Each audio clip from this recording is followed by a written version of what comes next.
نکیلو کال کی دنیا ہے، مستی اور حال کی تو کب سے چلی گئی. کم باذن اللہ جو کہتے تھے وہ رخصت ہو گئے. خانقاہوں میں مجاور رہ گئے یا گور کن. اب تو کہاں، اب کس کو آپ کہہ رہے ہیں کہ اللہ اللہ چھوڑ کے باہر آؤ؟ کون اللہ اللہ کر رہا ہے؟ اللہ ماشاء اللہ ہے، حال ہی کوئی نہیں. اسلام فقط اللہ اللہ کا مذہب نہیں. نبی پاک صلی اللہ علیہ وسلم نے کہا لا رہبانیت فی الاسلام، میرے اسلام میں رہبانیت کا کوئی حصہ نہیں. ایک آدمی جا کے صرف مسجد میں بیٹھ جائے، حقوق سارے چھوڑ دے، بال بچوں کو بھول جائے، اسلام اس کی حوصلہ افزائی نہیں کرتا، حوصلہ شکنی کرتا ہے. وہ والی صوفی کا درس حضور نے نہیں دیا کہ مسجد میں بیٹھو اور بس مسجد میں بیٹھو، خانقاہ میں بیٹھو، بلکہ نبی پاک صلی اللہ علیہ وسلم ہمیں بدر میں بھی نظر آتے ہیں. حضور خود جنگ کا لباس پہن کر ہمیں احد میں دکھائی دیتے ہیں.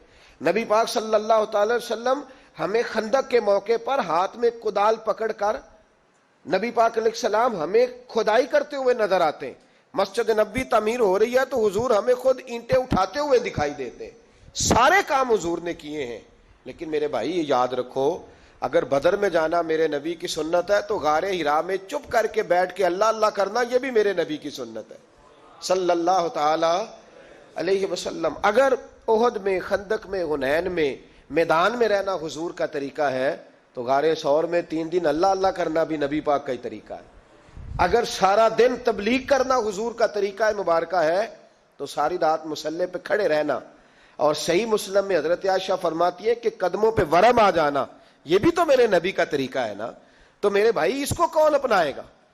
مصروف ترین زندگی نبی پاک کی، اس کے باوجود اللہ کے رسول ہر سال 10 دن کا اعتکاف کرتے تھے. ہر سال. ایک سال جہاد پہ گئے تھے، اعتکاف نہیں ہو سکا. اگلے سال میرے نبی پاک نے 20 دنوں کا اعتکاف فرمایا، پچھلے 10 دن کا. میں نے ایک بزرگ کی تعریف کی، ایک اپنے بڑے پیارے میرے محبت والے دوست ہیں، ان کے سامنے میں نے کہا یار یہ بندہ بڑا 4 سال اعتکاف کرتا ہے. تو انہوں نے ترجمہ کر دیا میری بات کا، تھوڑی سی تشریح کر دی. کہنے لگے ماشاءاللہ فارغ ہو گئے، اب بچوں کی شادی ہو گئی، اب فارغ ہیں. تو میں نے کہا کہ آپ یہ کہنا چاہتے ہیں کہ جو فارغ ہوتا ہے وہ اعتکاف کرتا ہے؟ آپ یہ کہنا چاہ رہے ہیں؟ چونکہ میرا پیار تھا تو میں نے کہا ان سے کہ جو کوہ طور پہاڑ آپ نے سر پہ رکھا ہوا ہے آپ بھی ذرا اتار کے پھینکیں، دیکھوں تو صحیح کہ آپ کون سا مار کا فتح کر رہے ہیں. کس طرح کا ہمارا رویہ ہے، کس طرح کی ہماری سوچ.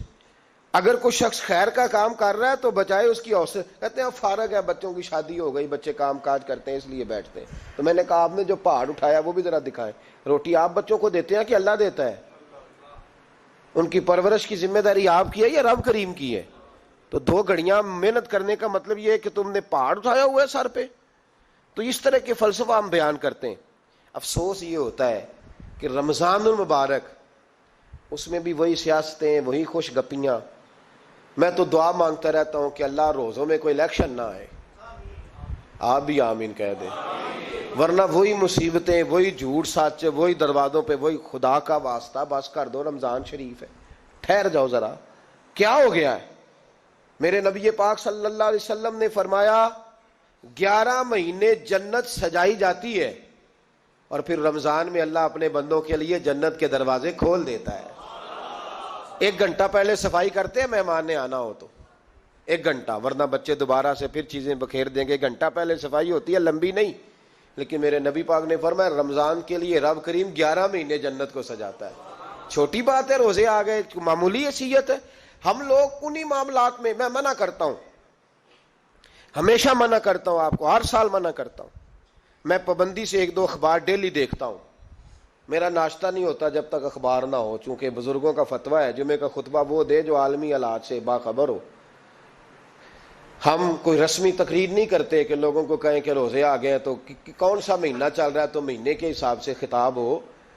رسول اللہ صلی اللہ تعالی علیہ وسلم کی امت کے جو ذمہ دار اور پہرے دار ہوتے ہیں انہیں امت کی پہرے داری کرنی ہوتی ہے. اس لیے وہ یہ نہیں دیکھیں گے کہ کون سا موضوع چل رہا ہے اس پر میں نے 1 گھنٹہ گزارنا ہے. ترجیحات پر بات ہوگی. بات یہ عرض کر رہا تھا کہ میں رمضان شریف میں اخبار نہیں دیکھتا.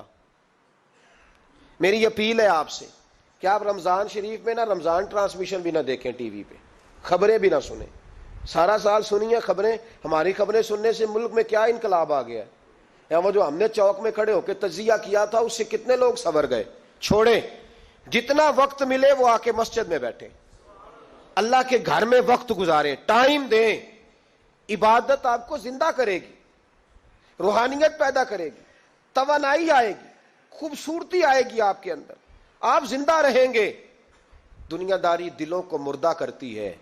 قرآن کی تلاوت، اللہ کا ذکر، مسجد کی حاضری روح اور دل کو زندہ کر دیا کرتا ہے. مسجد میں بیٹھیں، وقت دیں، مہربانی کریں. اور یہ بھی آج میں بڑی ذمہ داری سے عرض کر رہا ہوں، اگر آپ کبھی زندگی میں مجھے بھی دیکھیں نا ٹی وی میں کسی عورت کے ساتھ میں کسی پروگرام پہ بیٹھا ہوں، تو آپ بالکل لحاظ نہ کریں، آپ بالکل وہ چینل بند کر دیں. ہمیں ضرورت ہی نہیں. میرے لیے کوئی مفتی دلیل نہیں ہے تو عورت کے ساتھ بیٹھا ہے پروگرام میں. میں نے تو وہ والا قرآن پڑھا جس میں اللہ کریم نے کہا عورتیں آ جائیں تو مرد نظریں نیچی کر لیں. ہم نے تو وہ والا قرآن پڑھا جس میں حکم ہے کہ مرد آئے تو عورت اپنی نظر نیچی کر لے. تو جہاں علامہ صاحب کے سامنے لڑکی بیٹھی ہے ٹی وی میں انٹرویو لے رہی ہے، وہاں نظریں نیچی ہوتی ہیں؟ کہاں سے فتویٰ آیا؟ حضرت جنید بغدادی تو فرمایا کرتے تھے کہ حسن بصری پڑھانے والا ہو، رابعہ بصری پڑھنے والی ہو، تو پھر بھی ان کو بغیر پردے کے پڑھانے کی اجازت نہیں ہے. بات ختم ہو گئی. میں کل، مجھے سرکاری یونیورسٹی ہے جامعہ کوٹلی کشمیر کی، انہوں نے مجھے دعوت دی کہ آپ کو لیکچر دینا ہے سائنس، تقوی اور رمضان. تو اسٹوڈنٹس ہوں گے، کچھ پروفیسر ہوں گے. تو میں نے کہا کہ اتنے بڑی جگہ آپ نے مجھے بلا لیا، یونیورسٹی لیول کے طلباء تو بڑے آگے جا چکے ہوتے ہیں. چلیں خیر، میں وہاں حاضر ہوا. جب میں پہنچا تو ایک پروفیسر صاحب مجھ سے کہنے لگے کہ لڑکیاں بھی ہیں. تو میں نے کہا کہ ٹائم دیتے وقت آپ سے گزارش کی گئی تھی کہ لڑکیاں نہیں ہونی چاہیے. تو وہ ایک جملہ بولنے ہی لگے تھے. تو میں نے ان سے کہا کہ آپ مجھے دکھیاں نوس مولوی سمجھ لیں، میں پرانے خیالات کا ہوں، آپ مجھے پرانا سمجھ لیں. اس لیے کہ میرے حضرت صاحب فرمایا کرتے تھے ہر چیز نہیں لے لینا، دین نہ نیا لینا. وہ 1400 سال پرانا ہی ہمیں ٹھیک ہے، ہمیں نیا دین نہیں چاہیے. کہنے لگے جی وہ بچیاں تھوڑی پیچھے بیٹھ جائیں گی. میں نے کہا آپ درمیان میں پردہ لگا لیں، میں انہیں نہ دیکھوں وہ مجھے نہ دیکھیں. ٹھیک ہے، بات سنیں، ختم ہو گئی. لیکن اگر وہ سامنے بیٹھیں گی تو ہم نہیں بات کریں گے. تو وہ چونکہ پی ایچ ڈی لیول کے لوگ ہوتے ہیں، زیادہ پڑھے ہوتے ہیں، دلائل دینے کی کوشش کی. تو میں نے کہا میں دلیل نہیں سنتا، میں سنتا ہوں یا اللہ کا قرآن یا مصطفیٰ کا فرمان. تو آپ مہربان. لیکن انہوں نے ضد نہیں کی، بڑے اچھے لوگ تھے. انہوں نے کہا جی ٹھیک ہے، لڑکیاں نہیں بیٹھیں گی. میرا عرض کرنے کا مقصد یہ ہے کہ کیا فرق پڑتا ہے ہمیں. بہت سارے ذرائع ہیں عورتوں تک پیغام پہنچانے کے، پیغام پہنچ جاتا ہے، کوئی حرج نہیں. آپ باپ پردہ بندوبست کریں. ہمارے رمضان کے فجروں کے درس میں ہزاروں کی تعداد میں عورتیں آتی ہیں، ان کے لیے باپردہ بیٹھنے کا بندوبست ہے. لیکن کچھ ضروری ہے کہ ٹی وی پہ ایک عورت بن سور کے سامنے بیٹھے اور آپ اس کے سوالوں کے جواب دیں؟ ہمارے لیے نہ کوئی مفتی دلیل ہے، نہ کوئی شیخ الحدیث دلیل ہے. اس طرح کا کوئی مفکر محقق ہمارے لیے دلیل نہیں. ہمارے لیے دلیل رسول اللہ کی ذات ہے صلی اللہ تعالی علیہ. ختم ہو گئی بات. اس لیے کوئی ایسی ٹرانسمیشن نہ دیکھو، کسی طرف توجہ نہ کرو. یار 30 تو روزے ہیں، وہ بھی کئی دفعہ 29 ہو جاتے ہیں. اللہ کہہ رہا ہے ایام معدودات، ایک گنتی کے دن ہے. اور میرے بھائی کیا مصیبت ہے، میرا وقت نہیں گزر رہا. آپ یقین کریں اللہ جانتا ہے، ہم تو رمضان کو زنجیریں ڈالتے ہیں. یہ کام بھی رہ جاتا ہے، رمضان گزر جاتا ہے، یہ بھی رہ جاتا ہے، رمضان گزر جاتا ہے، یہ بھی نہیں ہو پاتا رمضان. پتہ نہیں کس وقت روزے آتے ہیں، کب نکل جاتے ہیں. کہتے ہیں میرا وقت نہیں گزرتا تو میں ٹی وی دیکھتا ہوں.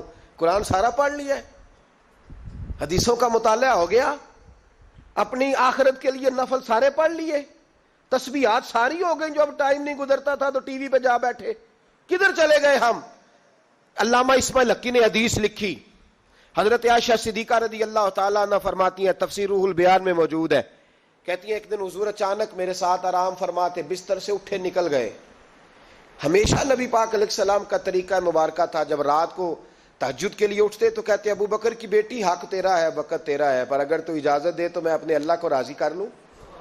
آج حضور نے پوچھا ہی نہیں، بستر سے اٹھے چلے گئے. کہتی میں اٹھی، میں نے دائیں بائیں دیکھا، محبوب نظر نہ آئے.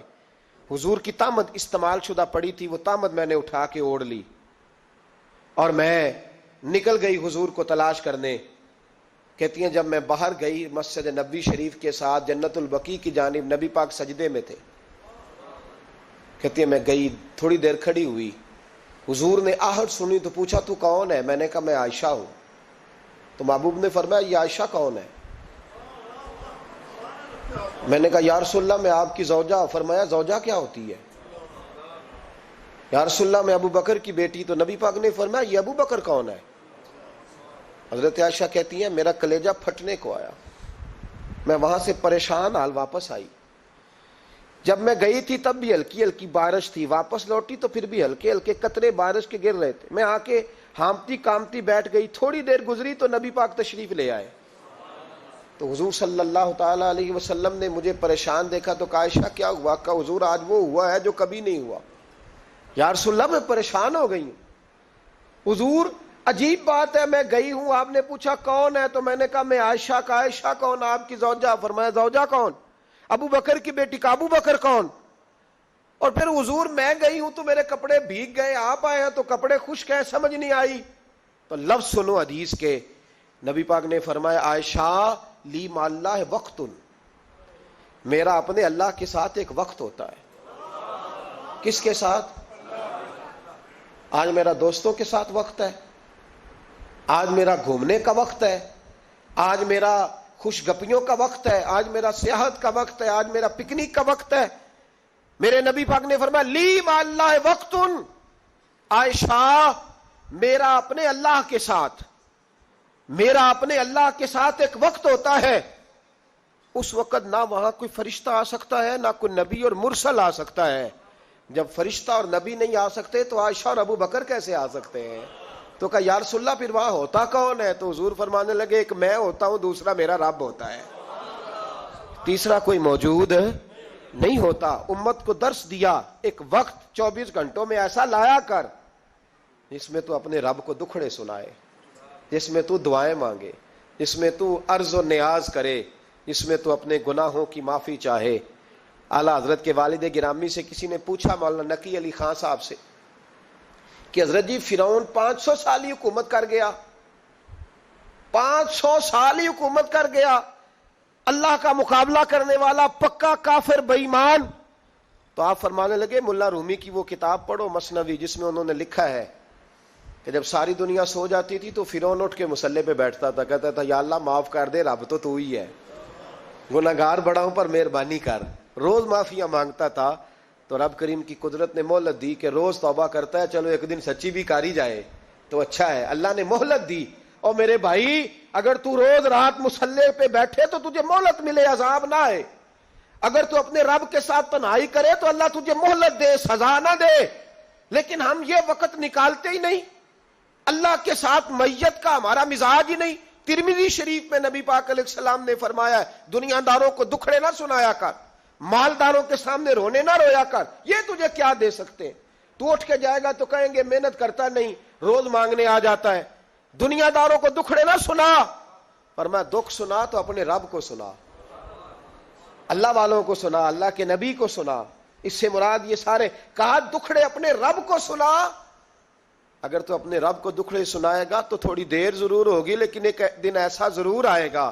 میرے مصطفیٰ کریم فرماتے ہیں رب تجھے دنیا سے بے نیاز کر کے مالا مال فرما دے گا. دھوکے کا مزاج نہ بنا, کینچی لے کے نہ گھوم کے کیسے جیب کاٹ سکتی. اللہ کو دکھڑے سنا. حضرت عائشہ عرض کرنے لگی حضور چلے یہ تو سمجھ آ گئی, لیکن بارش مجھ پہ پڑی آپ پہ پڑی نہیں. تو کہا عائشہ تم نے اوڑا کیا تھا؟ کہا حضور آپ کی طامت. فرمایا بارش کوئی نہیں تھی, جب تو نے میری طامت لی تو خدا کی رحمتیں تم پر برسنے لگ گئی. تو حضور کے وجود سے لگی ہوئی چیز کوئی اوڑھ لے تو رحمت برستی ہے, تو میرے نبی کی مسجد چومنے سے کیوں رحمت نہیں برستی؟ جالی چومنے سے کیوں نہیں برستی؟ جہاں جہاں حضور رکے, جہاں جہاں نبی پاک ٹھہرے, وہاں جانے سے کرم کیوں نہیں ہوتا؟ تو عزیزو یاد رکھو, رمضان میں ایک ڈیوٹی آپ نے یہ کرنی ہے کہ عبادت کو وقت دیں, ٹائم نکالیں. جو اتنے سے بھی فارغ ہے نا وہ 19ویں روزے تک کل فارغ ہو کے 20 کو اعتکاف بیٹھے. زندگی میں ایک دفعہ اعتکاف تو ویسے بڑا ضروری ہے. ہمارے بزرگوں نے لکھا ضروری ہے ایک بندہ اعتکاف کر لے زندگی میں ایک دفعہ, ہر سال کرے تو سنت ادا ہوگی. ویسے سنت مؤکدہ الکفایہ ہے, بستی میں اگر کوئی بھی نہ بیٹھے گا تو سارے گناہگار ہوں گے. ہم انشاءاللہ اس مسجد میں اس سال اجتماعی اعتکاف کریں گے. میں نے یہ پروگرام بنایا ہے کہ لوگ اعتکاف تو بیٹھتے ہیں لیکن نہ بیچاروں کو قرآن مجید پڑھنا آتا ہے, نہ نماز وضو غسل کے مسائل آتے ہیں, نہ انہیں پتہ ہے کہ رات عبادت کیسے کرنی ہے. تو میں نے یہ ارادہ کیا اس سال میں نے معافی لیا ہاتھ باندھ کے, میں نے کہا یار سارا سال میں پورے ملک میں گھومتا ہوں، اس سال رمضان میں میرا ارادہ ہے میں صرف اپنے شہر میں رہوں، میں کہیں نہ جاؤں، تاکہ جو جہاں سے بھی چل کے آئے اسے فون نہ کرنا پڑے، میں اسے مل جاؤں ویسے ہی۔ تو میں انشاءاللہ تعالیٰ یہیں رہوں گا، اور رمضان کی 10 راتیں میں اپنے اعتکاف والوں کے ساتھ گزاروں گا انشاءاللہ تعالیٰ۔ یہاں آپ لوگ آئیں، جو سنجیدہ قسم کے لوگ ہیں ان کو ساتھ لائیں، وہ یہاں آ کے اعتکاف کریں۔ لنگر شریف بھی ہم دیں گے جو ہماری توفیق ہوگی، اور انشاءاللہ دونوں وقت دیں گے اپنی توفیق کے مطابق، اور یہ کوئی صدقہ زکوٰۃ خیرات سے نہیں ہوگا، یہ آپ ہمارے مہمان ہوں گے تو یہ مہمان نوازی ہوگی انشاءاللہ تعالیٰ۔ تو یہ اپیل آخر میں اعلان کرنا تھا، پر چلو بات آ گئی تو میں نے شروع میں ہی کر دیا۔ یہاں ہم مقدور بھر کوشش کریں گے آپ کے لیے اجتماعی اعتکاف کا بندوبست، ہمارے جو دیگر طلباء علماء ہوں گے وہ بھی آپ کے ساتھ وقت گزاریں گے، وضو غسل نماز کی چیزیں سکھائیں گے، آپ کو قرآن مجید پڑھنا پڑھانا سکھائیں گے۔ 10 دنوں میں جو ممکن ہو سکے گا ہم انشاءاللہ تعالیٰ کریں گے۔ تو اعتکاف میں وقت دیں۔ دوسرا کام آپ نے یہ کرنا ہے رمضان شریف میں کہ قرآن پاک زیادہ سے زیادہ پڑھنا ہے۔ پڑھیں گے انشاءاللہ؟ اگر آپ ناراض نہ ہوں تو ہم نے قرآن مجید پڑھنا بالکل ہی چھوڑ دیا، قرآن پاک کھلتا ہی نہیں، توجہ ہی نہیں، مزاج ہی نہیں، سارا دن بیت جاتا ہے، قرآن مجید نہیں کھلتا، قرآن مجید نہیں پڑھا جاتا۔ ایک آج شخص مجھ سے ملنا چاہ رہے تھے، مسجد نبوی شریف میں حاضر تھا، تو وہ ایک دفعہ آئے گزر گئے، میں قرآن شریف پڑھ رہا تھا، پھر آئے تو گزر گئے قرآن شریف، تیسری دفعہ پھر آئے تو کہنے لگے آپ نے کتنا کو پڑھنا ہے؟ میں نے ان سے کہا کہ مہربانی کرو مجھے دعا دو کہ اللہ مجھے پڑھتا ہی رکھے۔ آپ نے یہ کیا لفظ ادا کر لیے کہ کتنا کو پڑھنا ہے؟ خدا کے بندو یہاں کام کیا ہے؟ اگر تلاوت بھی نہیں کرنی تو کرنا کیا ہے وہاں؟ میں اکثر کہتا ہوں کہ چونکہ ہم تو مسیتڑ ہیں، ہمارا تو مزاج ہے مسجدوں میں رہنے کا، چونکہ عام لوگوں کا مزاج نہیں ہوتا تو وہاں بھی بازاروں کو ٹائم زیادہ دیتے ہیں، خریداری میں وقت زیادہ لگاتے ہیں۔ اگر ہماری طبیعت مسجد میں بیٹھنے کی ہو، قرآن پاک پڑھنے کی ہو تو بڑا ذوق بن جائے۔ قرآن مجید امام اعظم ابو حنیفہ امام اعظم رمضان شریف کے اندر 61 قرآن مجید پڑھا کرتے تھے۔ کتنے؟ 60 اور 1 61۔ ایک قرآن شریف دن میں پڑھتے، ایک رات کو پڑھتے، پورے دن میں قرآن مجید ختم کرتے، ایک رات کو۔ اور آپ فرماتے ہیں 61واں قرآن مجید وہ تھا جو میں تراویحوں میں سنا کرتا تھا۔ 61 قرآن پاک آپ ہر رمضان میں پڑھا کرتے تھے۔ میری آپ سے گزارش ہے ایک سپارہ مسجد میں پڑھیں رمضان میں، ایک سپارہ گھر میں پڑھیں۔ مسجد میں پڑھیں گے تو مسجد کا حق ادا ہوگا، اور گھر میں قرآن پاک کھول کے بیٹھیں گے تو بچے بھی آ کے پاس بیٹھ جائیں گے، چھوٹے چھوٹے بچے۔ یہ کبھی تجربہ کرنا، یہ بخشش کا ذریعہ ہے۔ جب آپ بچوں کی ماں سویرے سویرے بڑا اچھا دوپٹہ لے کے اور مصلی بچھا کے اور قرآن مجید کی ریل رکھ کے اور پھر اس کو خوشبو لگا کے جب کھولتی ہے نا، تو اس کی جو 2-2.5 سال کی بچی ہوتی ہے وہ بھی کہیں سے دوپٹہ ڈھونڈنے لگ جاتی ہے، وہ بھی دوپٹہ لے کے آتی ہے اور دائیں بیٹھتی ہے۔ اس کا جو 4 سال کا بچہ ہوتا ہے نا، اگر ابا بیٹھا ہے اور 4 سال کا بچہ بھی کہیں سے ٹوپی ڈھونڈ کے لاتا ہے، اسے پڑھنا نہیں آتا، لیکن وہ بھی آ کے نا سپارہ لے کے بیٹھ جاتا ہے۔ میں نے دیکھا ہے بچے تھوڑا تھوڑا ہلنے لگتے ہیں۔ قسم اللہ کی عزت کی، مجھے ایسے لگتا ہے کہ جب بیٹیوں کے بیچ ماں بیٹھ کے قرآن پڑھتی ہے اور جب بیٹوں کے بیچ باپ بیٹھ کے قرآن پڑھتا ہے تو مجھے لگتا ہے خدا کے فرشتے بھی آسمان کے دروازے کھول کھول کے دیکھتے ہیں، کھول کھول کے دروازے دیکھتے ہیں کہ یہ کس طرح کا رنگ ہے کہ چھوٹا سا بچہ توتلی زبان۔ مجھے وہ حدیث پڑھ لینے دو جو امام جلال الدین سیوطی نے روایت لکھی ہے۔ فرمایا حضرت عیسیٰ علیہ السلام میں قبر کے پاس سے گزرے تو عذاب ہو رہا تھا، چند گھنٹوں کے بعد گزرے تو وہیں رحمتوں کا نزول ہو رہا تھا۔ حضرت عیسیٰ عرض کرنے لگے مولا میری مجال نہیں میں پوچھوں، چند گھنٹے پہلے یہاں عذاب تھا، اب یہیں کرم ہو رہا ہے، اللہ اب اس نے کوئی نیک عمل کیا تو ہے نہیں، قبر میں تو عمل ختم ہو جاتا ہے، اتنا کرم کیسے؟ تو رب کریم نے فرمایا موسیٰ بندہ بڑا گناہگار تھا، پاپی تھا، سزا کا حقدار تھا، پر جب انتقال اس کا ہوا تو بیوی اس سے پہلے حاملہ تھی، اس کے انتقال کے 2-4 مہینے بعد بچہ پیدا ہوا، پھر اس بیوی نے بچہ پالا، آج 4.5 سال کا بچہ مکتب گیا ہے، استاد نے بسم اللہ شریف پڑھائی ہے، اس کے بچے نے توتلی زبان پہ کہا بسم اللہ الرحمن الرحیم، تو مجھے حیا آئی ہے کہ اس بیچارے کو بھی لفظ نہیں ادا کرنے آتے، زمین پر بیٹھ کر یہ توتلی زبان سے مجھے رحمان اور رحیم کہے اور میں اس کے باپ کو سزا دوں۔ بس بچے نے ایک دفعہ بسم اللہ پڑھی ہے، میں نے باپ کے سارے گناہ معاف فرما دیے۔ مہربانی کرو، ایک سپارہ گھر میں، ایک سپارہ مسجد میں، یہ ضرور آپ نے روٹین بنانی ہے. مسجد میں پڑھیں گے تو مسجد کا حق ادا ہوگا, گھر میں پڑھیں گے تو بچے بھی پڑھیں گے. اور تیسرا سپارہ وہ ہے جو آپ نے تراویح میں سننا ہے. تو کتنے سپارے ہو گئے ایک دن میں؟ 3. تو رمضان میں کل کتنے ہو گئے؟ 3 قرآن پاک. کتنے قرآن پاک جی؟ 3 قرآن مجید. ایک سپارہ دن میں, ایک رات میں. تو آپ کا 10 دن کے اندر انشاءاللہ قرآن پاک ختم ہو جائے گا. کریں گے انشاءاللہ تعالی؟ یہ ذہن بنائیں, یہ ذوق پیدا کریں. اور قرآن پاک کا ایک حرف پڑھیں تو اللہ 10 نیکیاں دیتا ہے, اور رمضان شریف میں 70 گنا بڑھ جاتی ہیں. تو اب ذرا ضرب دے لو, بات کہاں جائے گی. تو رمضان المبارک میں قرآن پاک سے, میں نے کہا کوئی اخبار نہ دیکھو, کچھ نہ دیکھو, سارا دن بس قرآن پاک دیکھو, سارا دن قرآن مجید پڑھیں, قرآن پاک سے دل لگائیں. حضرت عبداللہ ابن مسعود رضی اللہ تعالیٰ عنہ فرماتے ہیں, نبی پاک صلی اللہ علیہ وسلم نے مجھے بلا کے کہا مجھے قرآن پاک تو سنا. میں نے کہا یا رسول اللہ آپ پہ نازل ہوا ہے, میں آپ کو سناؤں؟ تو فرمایا میرا دل کر رہا ہے میں تجھ سے سنوں. حضور کو زیادہ آتا تھا نا, تو کبھی کبھی آپ سمجھ لیں کہ آپ کو زیادہ آتا ہے, لیکن پھر بھی سامنے والے, میں اکثر کہتا ہوں مدرسے کے طلباء سے, میں کہتا ہوں آپ قاری اور حافظ تو ہو گئے ہو, پر کبھی کسی اور سے بھی سنا کرو. کہا کرو سناؤ یار, 2 آیتیں دل کر رہا ہے. حضرت ابی بن کعب رضی اللہ تعالیٰ عنہ کہتے ہیں نبی پاک تشریف لائے تو مجھے کہنے لگے ابی ادھر آ, میں تجھے قرآن پاک سناؤں. میں نے کہا یا رسول اللہ مجھے فرمایا مجھے اللہ نے حکم دیا ہے کہ میں تمہیں سناؤں. حضرت ابی رو کے کہنے لگے یا رسول اللہ رب کریم نے میرا نام لیا ہے. میں کہا وہ کہا؟ فرمایا ہاں تیرا نام لیا ہے. رونے لگے, کہنے لگے حضور پھر تو میں بڑا خوش نصیب ہوں, سنائیے میں سنتا ہوں. تو حضور سننا بھی حضور کی سنت ہے, سنانا بھی نبی پاک کی سنت ہے. قرآن مجید کو سنیں. اور پھر یار دکھ کی بات ہے نا کہ پاسپورٹ کے دفتر تو میں 2.5 گھنٹے کھڑا رہوں, شناختی کارڈ کے لیے میں 1.25 گھنٹہ کھڑا رہوں, اور میں پہلی دفعہ سعودی عرب جاؤں تو امیگریشن کے لیے 2.5 گھنٹے بھی مجھے لائن میں لگنا پڑے تو میں لگا رہوں. دنیا داری کے لیے تو میں اتنا کھڑا رہوں, اور تراویح کے لیے مجھے 1 گھنٹہ نہ کھڑا ہوا جائے تو میں بہانے کرتا پھروں. تو پھر یاد رکھو وہ حضرت سیدہ اسماء کا کرتی تھی, نبی پاک نے مجھے کہا تھا اسماء اللہ کے راستے میں گن گن کے نہ دینا ورنہ وہ بھی تجھے گن گن کے دے گا.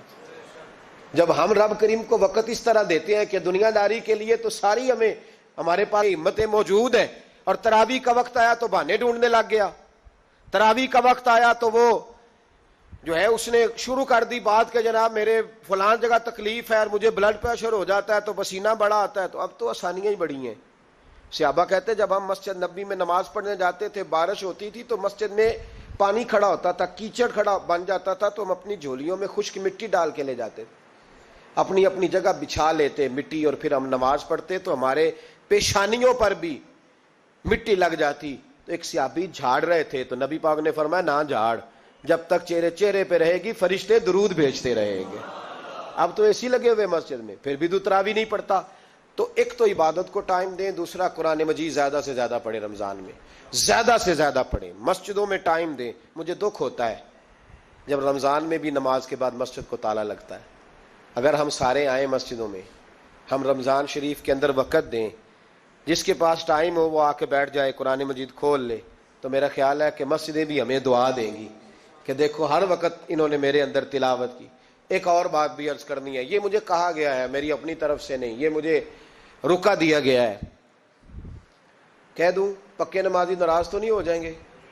جو پکے نمازی ہیں مسجدوں کے وہ میرے ساتھ وعدہ کریں, ناراض تو نہیں ہو جائیں گے؟ نہیں تسی نہیں بول دے, تساں ہو جانا. پکے بول دے نہیں پے, پکے کور دے نے پے. پکے نمازی, یہ پکے نمازیوں سے بات, ناراض تو نہیں ہو جائیں گے؟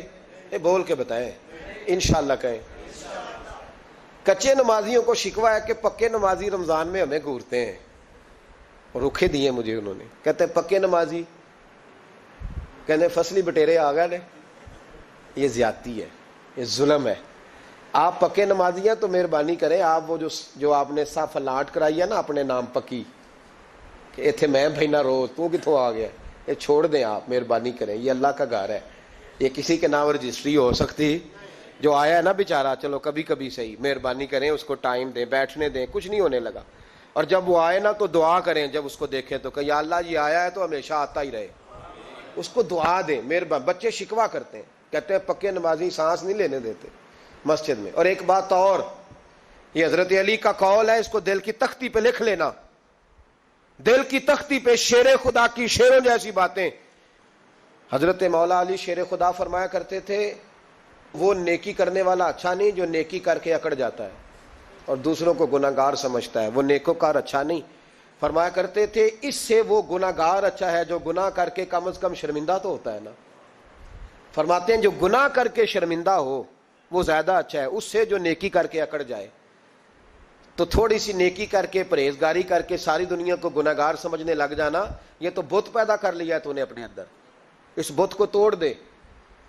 پتہ نہیں کون کب آئے اور اللہ کا ولی بن جائے۔ کوئی آیا لے کے چلا گیا، کوئی عمر بھر بھی نہ پا سکا۔ میرے مولا تجھ سے گلا نہیں، یہ تو اپنا اپنا نصیب ہے۔ تو مہربانی کریں پکے نمازی، تھوڑی شفقت کریں۔ یہ میں سب سے نہیں کہہ رہا، جو گھورتے ہیں صرف ان سے کہہ رہا ہوں۔ کچھ پکے نمازی ہیں تو الحمدللہ دل کے بھی بڑے پکے ہیں، سوچ کے بھی بڑے پکے ہیں، اچھے ہیں، خوبصورت لوگ۔ لیکن کچھ ایسے لوگ ہیں، ہمارے شہر کے ایک ڈاکٹر صاحب ہیں، میں نے کہا آپ نماز مسجد میں پڑھا کریں۔ ان کی عمر کافی زیادہ ہو گئی ہے، تو کہتے ہیں حضرت میں پڑھوں گا انشاءاللہ۔ ان کو میں نے دوائی لینے گیا تو وہاں بھی میں نے بات شروع کر دی۔ میں نے کہا آپ مہربانی کریں، کہتے میں آؤں گا۔ کچھ دنوں کے بعد میں نے اس مسجد میں نماز پڑھی اور خاص کر کے پڑھی کہ یہ ٹائم ہے۔ میں نے فون کیا کہ ڈاکٹر صاحب آپ نظر نہیں آئے، تو کہتے ہیں سب ناراض نہ ہو جان۔ نمازی مجھے کہتے تھے خیر ہے ڈاکٹر صاحب، کہیں غلط جگہ تبادلہ تو نہیں ہو گیا، کوئی مصیبت تو نہیں آ گئی؟ تو کہتا ہے مجھے شرم سی آتی ہے کہ نمازی اس طرح، ویسے بھی میں گیا نہیں، 60 سال عمر ہو گئی، تو اب نمازی تو یہ آپ کیا کر رہے ہیں؟ ہم کوئی اللہ کی رحمت کے منشی ہیں کہ ہم سے پوچھ کے وہ دے گا جس کو دے گا؟ کیا کرتے ہو؟ او بھائی، حضرت باجدید بستامی رحمت اللہ تعالی علیہ جیسے لوگ کہا کرتے تھے جنہوں نے ساری زندگی جھوٹ نہیں بولا، حرام نہیں کھایا، فرماتے تھے الفن کہتا ہوں، بالغ ہونے کے بعد نماز قضا نہیں کی، لیکن پھر بھی کہا کرتے تھے دعا مانگو میرا رب مجھ سے حساب نہ پوچھ لے۔ حساب والا نہیں ہوں میں، درگزر والا ہوں۔ عدل کریں تے تھر تھر کمبن اچیاں شانہ والے، یہ تو فضل کریں تے بخشے جاون میرے جے منہ کالے۔ تو مہربانی کریں، آگے چلیں۔ رمضان شریف میں سخاوت کرنی ہے۔ حضرت انس بن مالک رضی اللہ تعالیٰ عنہ فرماتے ہیں جس طرح تیز آندھی چلتی ہے، ذرا مثال دیکھیں صحابی کی کتنی خوبصورت۔ فرماتے ہیں جس طرح تیز آندھی چلتی ہے نا، اس طرح رمضان میں میرے نبی کی سخاوت چلا کرتی تھی۔ دور ہی گزر گیا اللہ اللہ کرنے کا، اب تو لنگر شنگر چل رہا ہے خانقاہوں میں، یا باتیں